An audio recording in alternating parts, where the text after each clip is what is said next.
Plaintiff Timothy Butler says the defendant is his neighbor, and they were good friends. But now he believes the defendant was using him for money and manipulating him with sob stories. Timothy's suing him today for the balance due on a loan. Defendant Derek Mason says he thought Timothy was nice when they first met, but he soon realized he was just a lonely man who sat at home all day and wanted to chit-chat constantly. Derek insists he worked off the loan and therefore owes Timothy nothing. Start with you. Give me some background here. Tell me what's going on. Your Honor, I met Derek in June of this year through my neighbor up the street, who is a very good friend of mine. He was telling me about going through a divorce and fighting for his young daughter. It was definitely pulling at my heartstrings, especially in the tough times we were going through now. Yep. But now, Your Honor, I think it was a tactic to get what he wanted by using manipulation. I found out later he has a criminal past. Theft, Hold on, DUIs, let me ask you this. How long after telling you that did he ask you for anything? He asked me before I found out about that.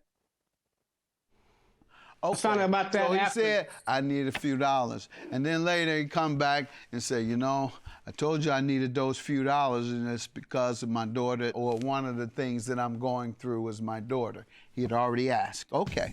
Defendant Derek Mason is being sued by his neighbor, who feels Derek used him for money and manipulated him with sob stories.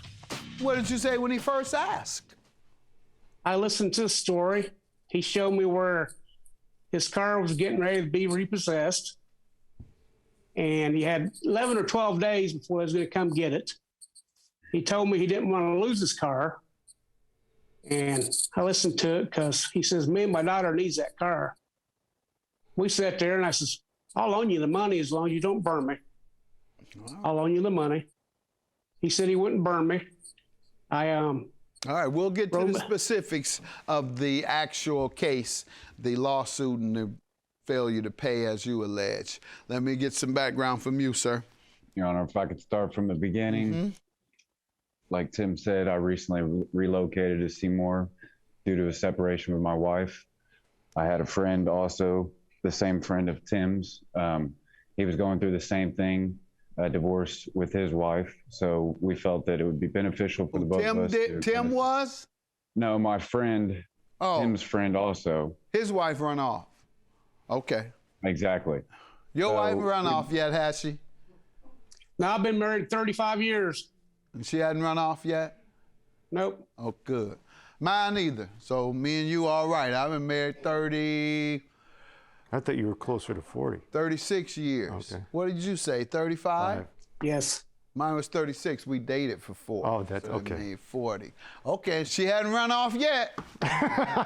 We got some wood over there? There you go. We're going to try to keep our wives. All right, yours run off and your buddies run off. All right. So we thought it would be beneficial for me to move in and to help support each other. Upon moving in, my roommate and I started a small business, a handyman service, while working full time and being a single father. We got a lot of quite a lot of elderly folks in our immediate neighborhood, and we do a lot of work for them, make sure that they're not needing anything and just being helpful for the neighborhood. At first meeting Tim, he was very nice. Down the daughter game, the neighborhood game, the car game. I'm sorry, go ahead.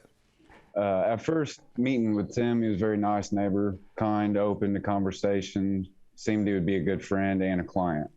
But near the conclusion of our friendship, came to realize that he's just a lonely old man sitting at home wanting to chit chat all the time.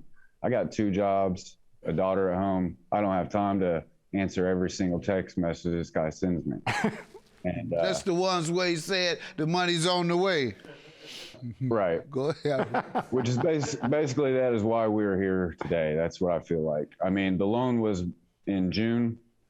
The promissory to be paid back was, I believe, September. Nope. So, I mean, what do you say? Go ahead. The repayment? 30 days. From well, that's page inaccurate 1 of because the evidence.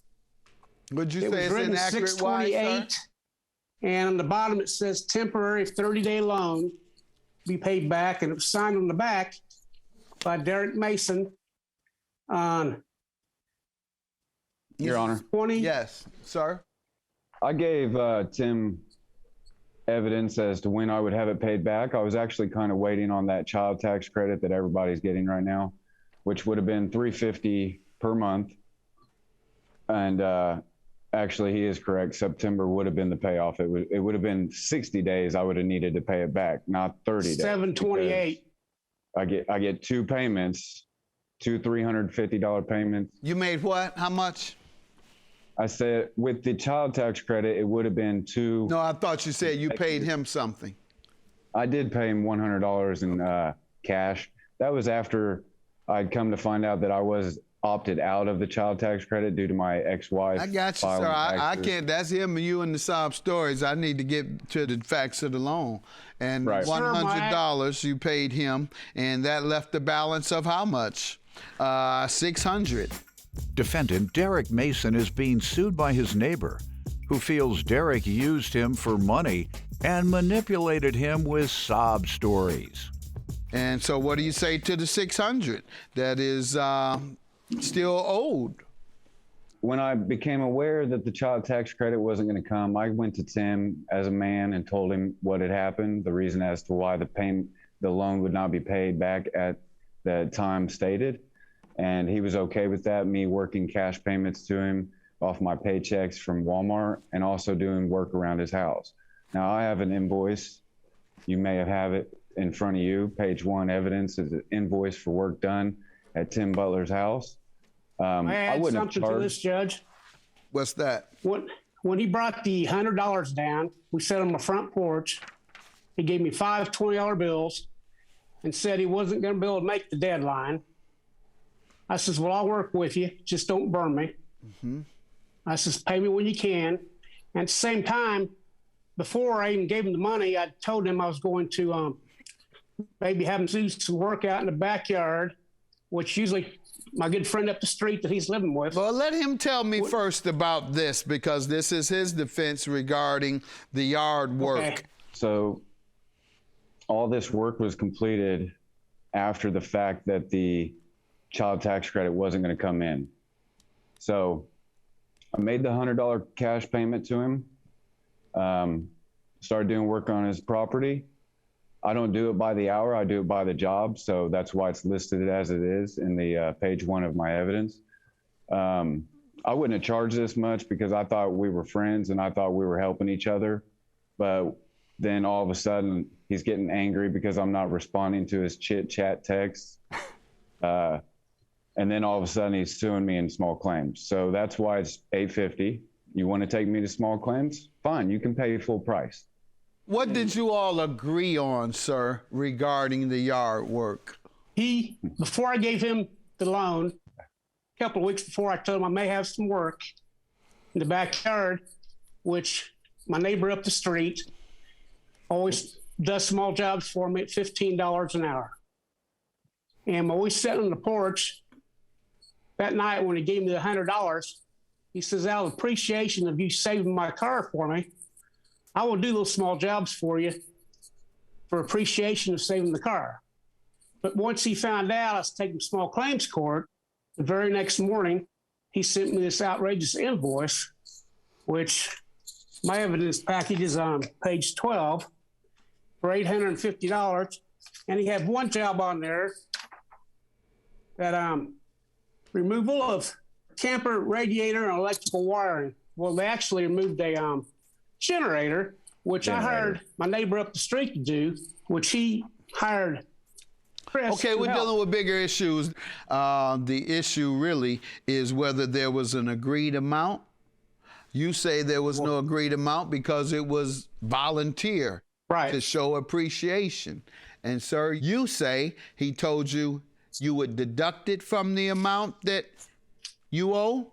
Your Honor, that's exactly what we agreed upon. There was no set amount that we were going to discuss. I told him that in the beginning, before I even started the work, I don't do it by hourly wages. I do it by the job.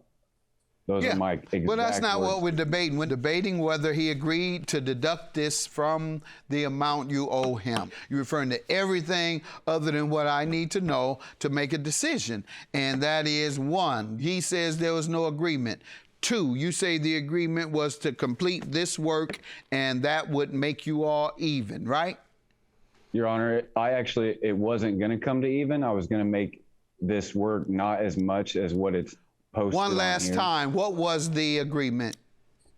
There was no agreement, Your Honor. Good enough. $725 is your judgment because he claims there was no agreement. You say that there was, and you say the agreement was he would do the loan for appreciation for the loan that you had given him that he had not paid back.